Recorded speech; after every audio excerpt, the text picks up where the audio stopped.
Hey guys, Big Dan Bates here for Bates Photography once again, and I'm very excited, can you tell on my face, to look over the A9 with you today.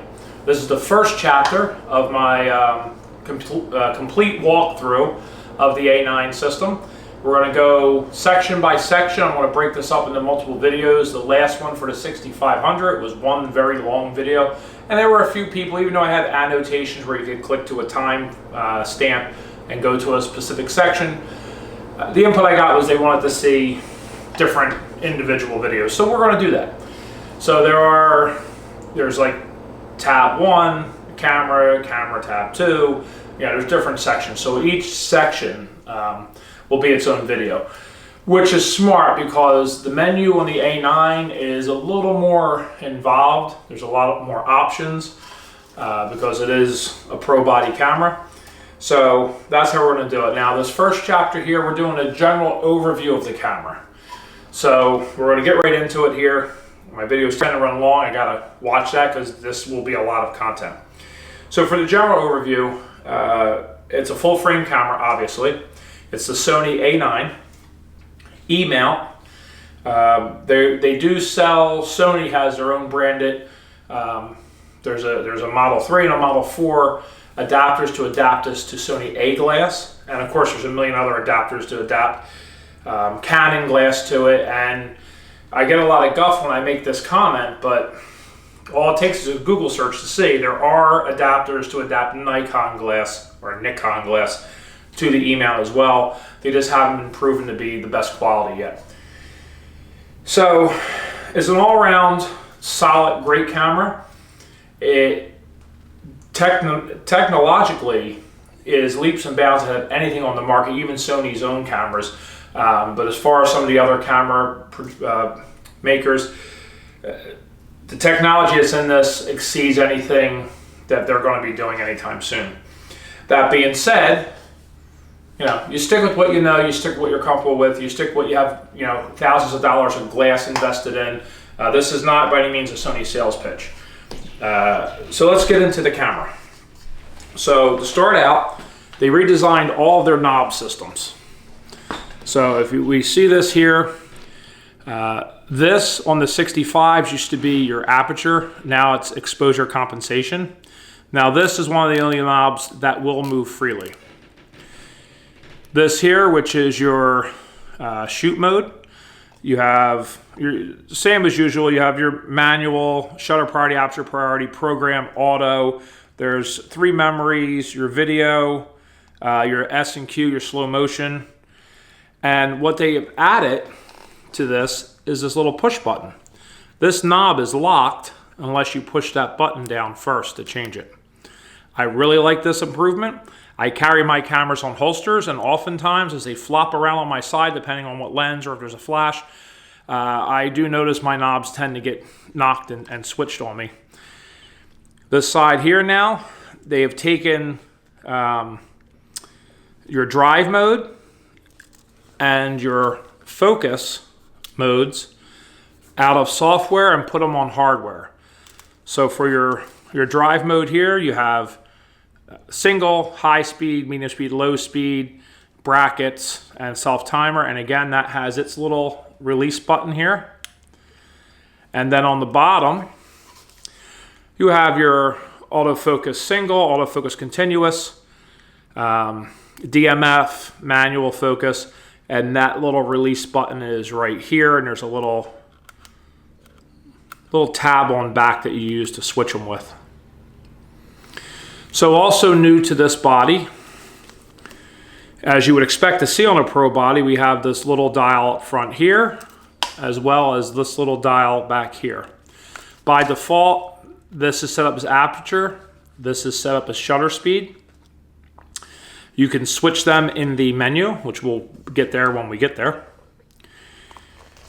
So you have custom button 1, custom button 2, and on the back you have custom button 3 and custom button 4.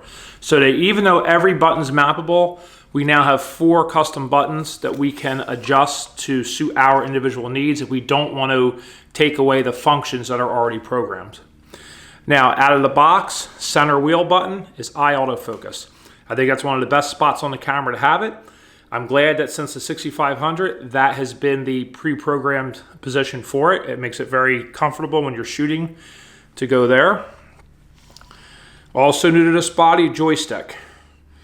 Joystick is used in many features, cycling through photographs, moving through the menu if you want to, but most importantly is your focus standard. You're using expandable, flexible spot, small, medium, large. You can move this, even the zones, if you're doing a zone, you can move this joystick around and around, put it where you want it, and when you're done, a simple click resets it back to its center position. I personally shoot a lot of flexible spot small, so this is priceless for me. I tend to try to shoot through trees or have things in the foreground, and that can confuse your autofocus. So that is a huge improvement to the A9. Your wheel comes, as far as the wheel itself goes, there's nothing programmed to the wheel. It used to be shutter speed. Now I actually have put shutter speed back on there, and I have switched these wheels, the little wheels up here, I flip-flopped them, so this is aperture, and this is now my shutter speed, so it feels more familiar to me. Coming from the 6500, that's how you adjust your shutter speed and aperture. So I switched those around to better suit my personal needs. Function button, that's your standard function button. And now a lot of the stuff on the function menu is no longer usable because they put everything on the dials. So you can set that up any way you like, replace those things like drive mode. That's just going to tell you to use the knob now with things that are more practical for you to have quick access to. Now the menu button has been moved over here next to this other custom button, which at first seems counterintuitive, but I notice when I'm holding the camera down in front of me with two hands, it's actually very functional. In the 65, 63s, there was a little lever here up and down. It was AEL, or autofocus, manual focus hold with the center button. So that's been eliminated now. So you actually have your AEL here, and then your autofocus here. So they just, instead of having a lever to select between the two with one button, they just broke that down to have two separate buttons. And that's really all that there is. So screen still tilts out, slides up and down.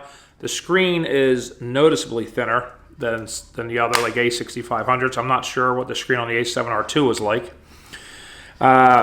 New again to this model, we have Ethernet as well as PC connection for triggering flash and things of that nature. Then here we have also a new feature. We have microphone. We also have headphones now. Headphones was not an option on the 6500, 6300, and I don't believe it was on A7R2. And of course our HDMI and micro USB. Over here now, new to this model, dual card slots. Now the one card slot supports the faster UHS 2 cards. The other card slot does not.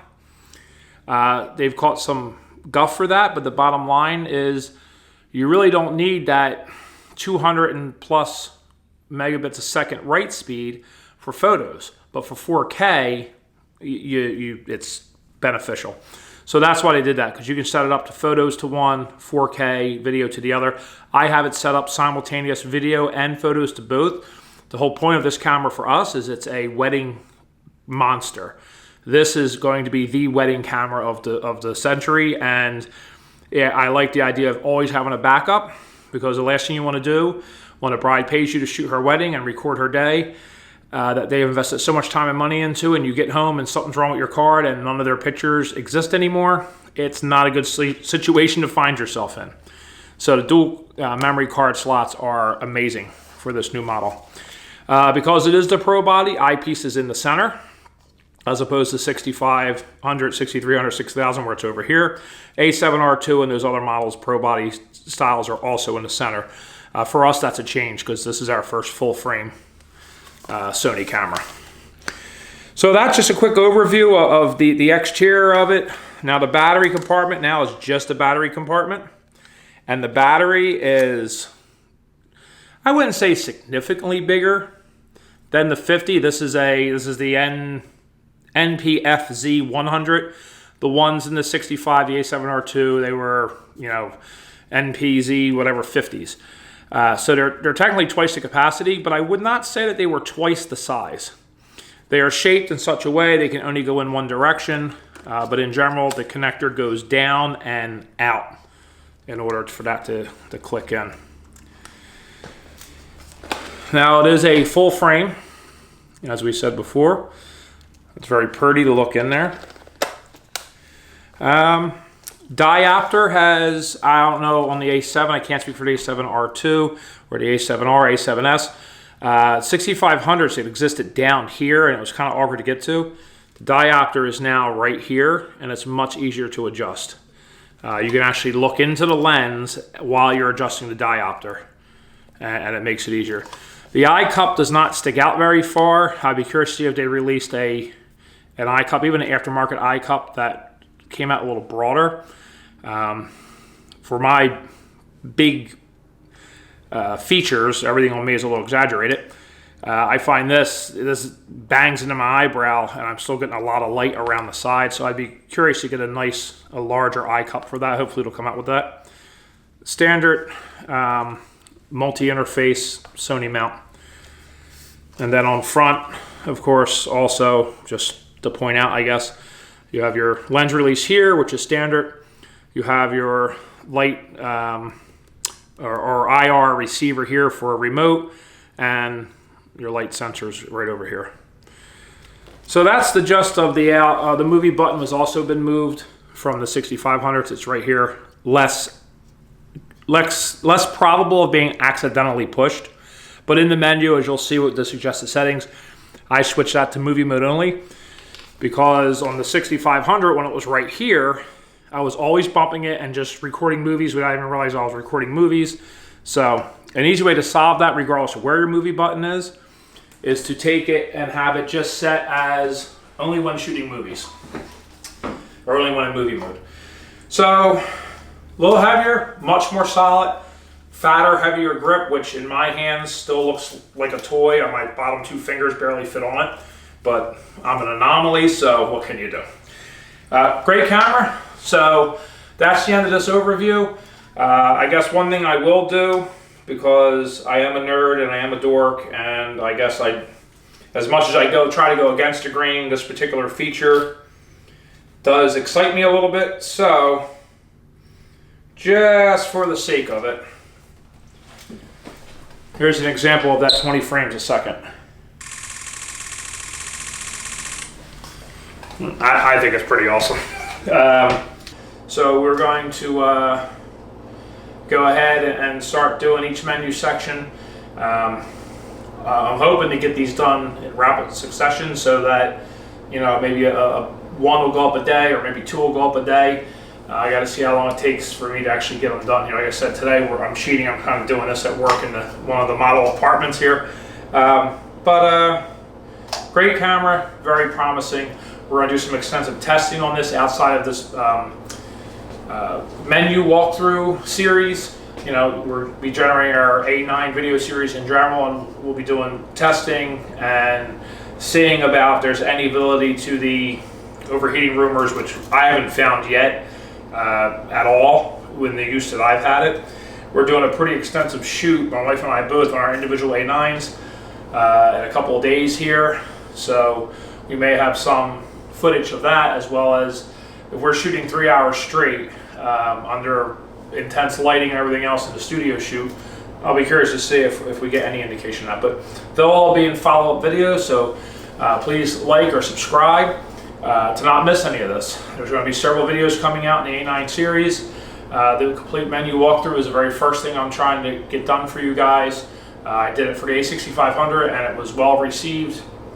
And again, since I've done mine, a few others have shown up, but this is stuff that you normally have to pay for. You have to go to Creative Live or somewhere and actually pay money for what's called a fast start, for them to walk you through the menu and just explain to you what every setting is. But this is what our goal is. Our goal is to create educational content for people who are just now switching over to Sony, or people who have used Sony but haven't really gotten into their menus, things like that. We want to try to be as helpful as we can. So with that in mind, Any questions you have, any things you'd like us to elaborate on as we go through this series of menus, please, please, please comment underneath, ask your questions, ask for clarity, tell me I'm wrong about something. I'm open to it all. So with all that in mind, I got to kind of get moving on here and get back to work. So thanks for tuning in. Again, please like and subscribe.